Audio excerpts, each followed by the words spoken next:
Olá, você gostaria de conhecer a doutrina dos espíritos de uma maneira mais agradável e dinâmica? Então fique comigo.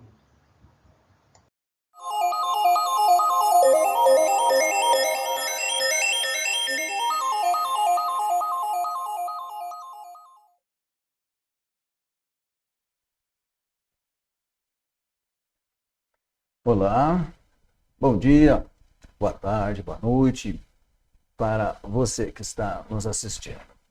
O meu nome é Marlos Funk, eu sou aqui de Ponta Grossa, estado do Paraná. Eu tenho 62 anos e eu trabalho na Casa Espírita Paz, Amor e Caridade há 30 anos. Sou médico pediatra há 38 anos. O objetivo de estar fazendo este vídeo e outros que faremos é passar os ensinamentos da doutrina dos espíritos. E eu desejo que seja do seu agrado, porque eu quero fazer esses vídeos assim de uma maneira rápida, dinâmica, prazerosa, para que dê vontade de aprender a doutrina dos espíritos. Então, vamos lá. Antes, eu gostaria de contar para vocês a história da Dona Mariquinha. Dona Mariquinha era uma benzedeira. Ela aprendeu a arte do benzimento com a sua avó. E sempre trabalhou nisso, desde jovem. Mariquinha era casada, teve 5 filhos com o seu companheiro e mais 2 filhos adotivos. Dedicou-se ao benzimento das crianças e nunca aceitou um tostão como pagamento. Em compensação, adorava receber o muito obrigado, Dona Mariquinha. Deus lhe pague, Dona Mariquinha. Deus que ajude, Dona Mariquinha. Em decorrência da idade, Mariquinha ficou doente, não pôde mais ir à igreja que ela tanto gostava todas as tardes. Ela ia a essa igreja onde faziam a sopa para distribuir aos pobres. Então, resolveu dedicar-se ao crochê. Fazia crochê, doava tudo para o bazar da igreja para angariar fundos para a manutenção. Seu companheiro, nossa, companheirão, ajudava em tudo, e se gostavam. Certo dia, conversando com o seu companheiro, Mariquinha teve uma crise de saudosismo e lembrou-se de uma amiga que ela teve e que já havia desencarnado há mais de 3 anos. Veio aquelas saudades, né? E ela lembrou-se que essa amiga gostava de fazer críticas a respeito da Mariquinha. Criticava porque ela passava o dia inteiro fazendo benzimento e não aceitava nenhum tostão de ninguém. Criticava porque achava que ela não deveria fazer benzimentos em crianças. Deveria sim encaminhar essas famílias para a igreja, para que fossem abençoadas pelo padre. E essa amiga fez tantas críticas que a Mariquinha ficou meio triste e resolveu ir conversar com o padre. Grande decepção foi da Mariquinha quando o padre disse que o benzimento era besteira, eram crendices das pessoas, que aquilo, na realidade, não adiantava nada. Mariquinha voltou tão triste para sua casa, chorou no ombro do companheiro, mas era um companheirão. E ele disse assim para ela: meu amor, Jesus benzia as pessoas. Jesus não colocava a mão acima das suas cabeças, não fazia orações, não dizia que eles deviam ficar bem, e eles não ficavam. E Jesus também não disse que qualquer um poderia fazer as coisas que ele fazia, bastava crer e ter vontade de ajudar. Então, Mariquinha recebeu aquela injeção de ânimo, né, e resolveu que ela iria continuar. E daqui a pouco ela saiu dessa crise toda de saudosismo, de choro, de tristeza, e já escutou alguém batendo a porta da sua casa e foi lá. E eram mais crianças que estavam vindo para ser benzidas. A Mariquinha benzia tudo.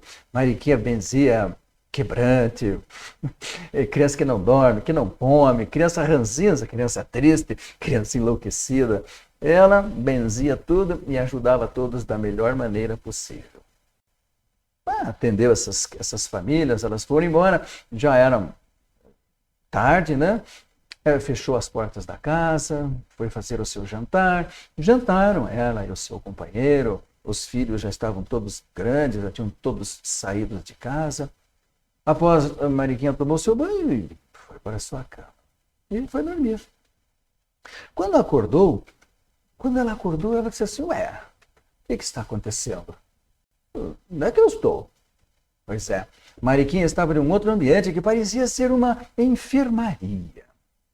E logo veio uma moça, uma enfermeira, perguntando se ela estava bem, se ela queria alguma coisa, e já trouxe uma bandeja para ela fazer um lanche.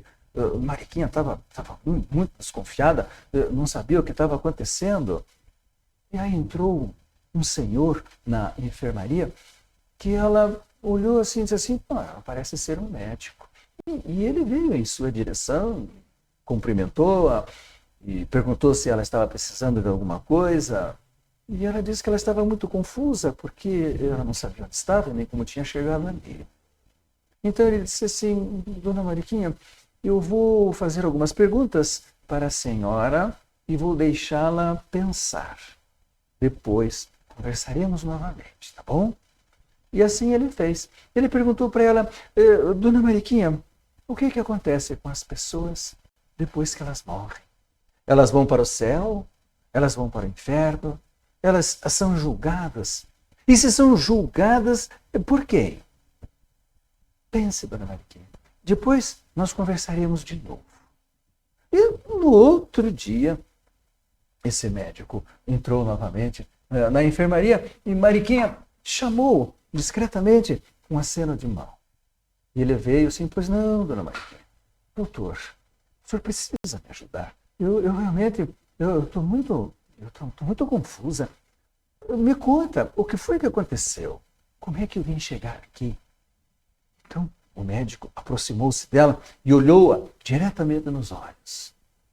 E ela, nesse momento, sentiu assim uma energia entrando e imediatamente ela começou a ter recordações. Aí ela lembrou-se que ela fora deitar e que acordara à noite, sentindo dores terríveis no peito, não conseguia respirar. Lembrou-se que o marido levantou rapidamente da cama, acendeu a luz, colocou travesseiros para deixá-la mais confortável, abanou-a. Mas de repente ela parou de respirar e ela só lembrava que tudo foi se apagando. Daí a pouco outras recordações começaram a surgir. Ela viu toda a família ao seu redor.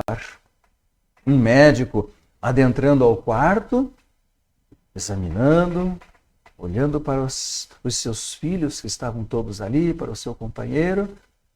E quando ele falou, ela está morta, ela morreu. Nossa, Mariquinha voltou ali à realidade com o médico, né? E daí, sabe, foi assim um monte de emoções que ela nem sabia precisar o que ela estava sentindo, mas era mais receios, medos. O médico olhou para ela, dona Mariquinha, o que está acontecendo? Por que esse medo todo? Dona Mariquinha, muito desconcertada, olhou para ele, angustiada. Doutor, eu morri. E agora? E o médico, com toda a calma do mundo, disse para ela, mas dona Mariquinha, e agora? E agora vamos continuar vivendo. A senhora vai continuar fazendo as coisas boas que estava fazendo lá embaixo, na terra. Aqui a vida continua. Nós temos muitas coisas para fazer e a senhora vai ser muito útil aqui. A Mariquinha assimilou isso rapidamente e rapidamente também teve alta da enfermaria, começou a aprender a viver na colônia onde ela estava e quando ela já estava melhor, ela foi trabalhar numa ala desta colônia que dava auxílio aos recém-desencarnados. Ficou um tempo trabalhando ali, fazendo outros cursos de aprendizado dentro da colônia, e quando ela já estava se sentindo assim bem melhor, mais forte emocionalmente, colocaram ela para trabalhar na ala dos pacientes que já haviam desencarnado há longo tempo, mas ainda sentiam muito, muito a ação da matéria, sentiam muito ainda as recordações, sentiam muito ainda os gritos de saudades da família, sofriam. E ela então foi trabalhar nessa ala. A grande surpresa foi que no primeiro dia, quando ela entrou nessa ala, quem foi que ela encontrou ali, deitada na cama? Aquela amiga que ela gostava e que fazia tantas críticas a respeito das coisas que ela fazia. Então, esta amiga, quando a viu, gritou, né? Mariquinha, você aqui, trabalhando, mas como você está bem? E olhou bem para a Mariquinha e começou a chorar. Chorou bastante. Mariquinha aproximou-se, sentou-se à cama, colocou ela no ombro. Não fique assim, tentou consolá-la. E a hora que ela parou de chorar, ela falou para a Mariquinha, nossa, foi tudo tão diferente de tudo que eu pensei. Como eu estava enganada e equivocada quando eu estava na Terra. Eu pensei que aqueles cultos, aquelas missas, aquelas coisas todas eram a garantia do céu. Que surpresa que eu tive aqui. Que surpresa que eu tive quando eu vi que é só através do nosso trabalho é que nós garantimos alguma coisa. Então, eu gostaria nesse instante, Mariquinha, de pedir desculpas pelas críticas que eu te fiz. Ai, como eu estava enganada, como eu estava errada. E ficaram nessa conversa por um bom tempo. A Mariquinha foi muito sincera, muito gentil, consolou-a. E quando saiu dali, a amiga estava se sentindo bem melhor. À noite, já na sua casa, Mariquinha então começou a lembrar. Teve outra crise de saudosismo.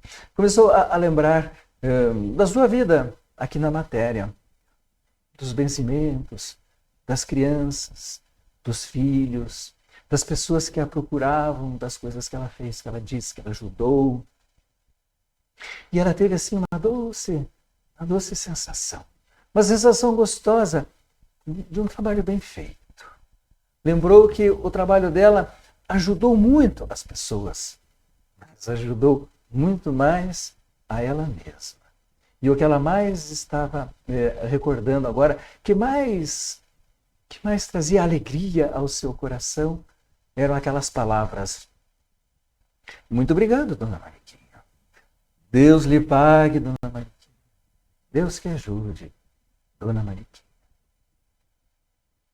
Então, essa história que é contada neste livro que aí está, Morri e Agora, pelo espírito Antônio Carlos, e que são relatos reais, né, de espíritos que passaram por todas essas, que passaram por essas vivências. Né?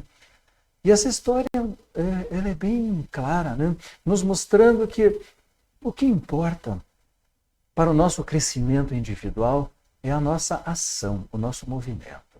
Não adianta nós termos só o conhecimento e não fazermos nada com ele. Não resolve. Não adianta irmos à casa espírita para recebermos as energias, os passes, para tomarmos a água energizada, a água fluidificada, como nós falamos. Não adianta ir assistir palestras e se emocionar. Não adianta nós fazermos orações se nós não fizermos nada. Sabe?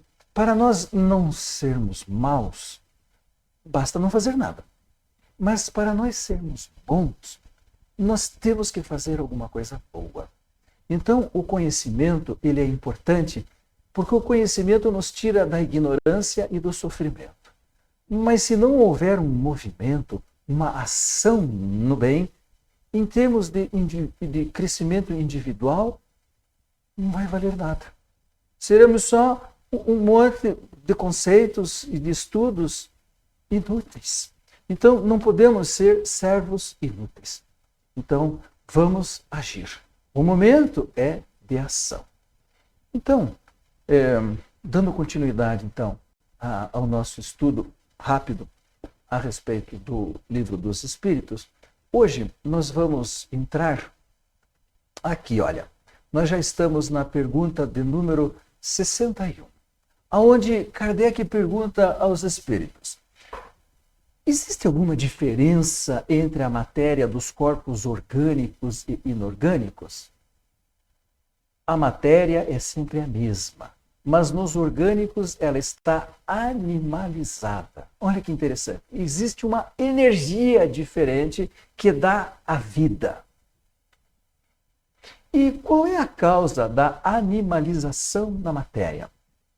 A união com o princípio vital, aquela energia que dá a vida. Pergunta 63. O princípio vital reside em algum agente particular ou é apenas uma propriedade da matéria organizada? É uma causa ou é consequência? Causa e consequência. A vida orgânica é uma consequência produzida pela ação do princípio vital sobre a matéria. Princípio vital sem matéria não é vida. Matéria sem princípio vital não tem vida. O princípio vital é uma energia que se origina do fluido ou energia cósmica, certo? O espírito e a matéria são dois elementos que constituem o universo? O princípio vital seria um terceiro elemento? Não. Ele tem a sua origem, acabamos de falar, no fluido cósmico universal, como toda a matéria. Ou seja, fluido cósmico universal, a energia que emana do nosso Senhor, ela está em toda parte. Tudo é preenchido por esta energia. E toda a matéria, ela vem de transformações do fluido cósmico universal.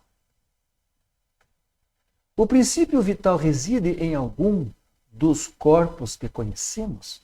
Não.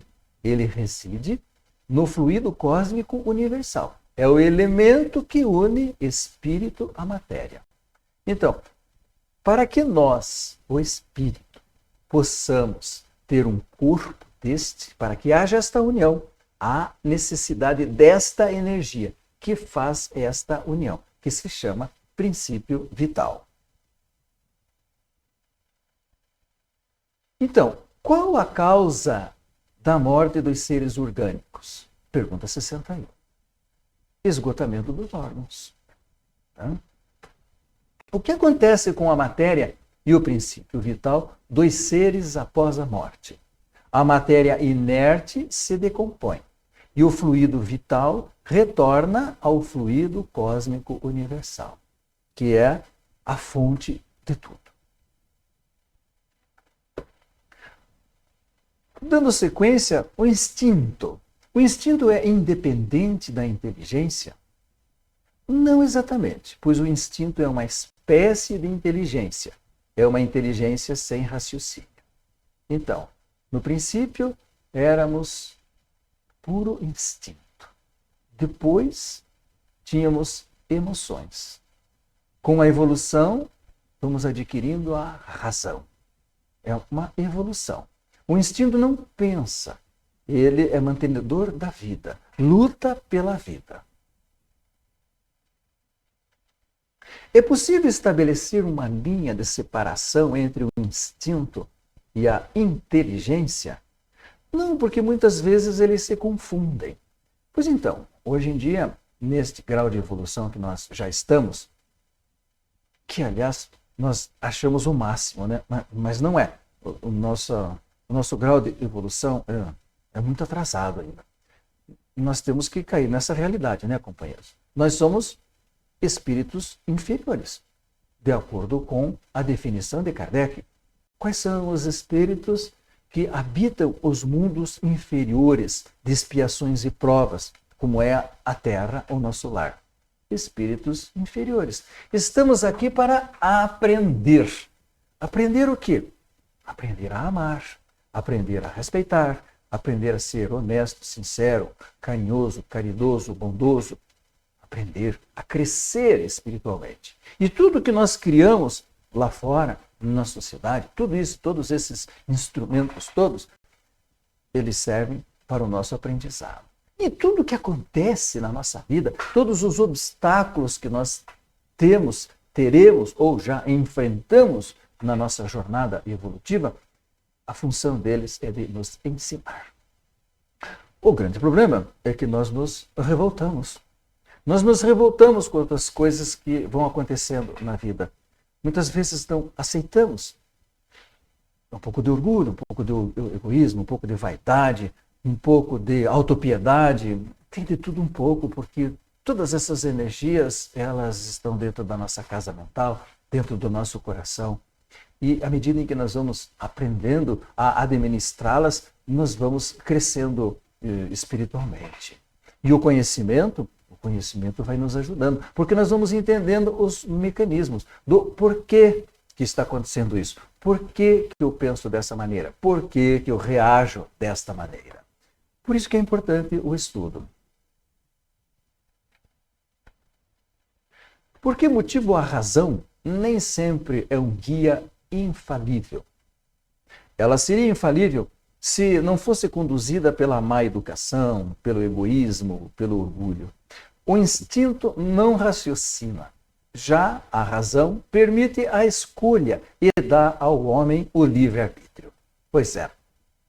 Livre-arbítrio é um dom divino. Deus nos outorgou este dom, que é de nós decidirmos o que queremos fazer. Deus nos deu este direito. Então, através da evolução, na evolução dos tempos, na nossa jornada evolutiva, nós adquirimos a razão e fomos adquirindo cada vez mais, evoluindo cada vez mais, expandindo cada vez mais o nosso livre-arbítrio, aperfeiçoando cada vez mais. É lógico que para espíritos do nosso grau de evolução existem limites, porque senão nós nos destruiríamos. Mas à medida em que nós vamos crescendo espiritualmente, tudo vai se expandindo, nossa liberdade vai se expandindo. Opa, olha aí, ó. Então era isto. Era essa a mensagem de hoje. Como eu falei para vocês, rapidinho. Espero que tenha contribuído de alguma maneira. O desejo é que chame a atenção, desperte a sua curiosidade para ir lá no capítulo do Livro dos Espíritos e ler as outras perguntas que eu não coloquei aqui. Eu puxei as mais importantes de acordo com a minha visão, mas para que vocês possam ir até lá e estudar o resto e aprender mais, tá certo? Então, para encerrar, não se esqueçam, lutem para serem felizes.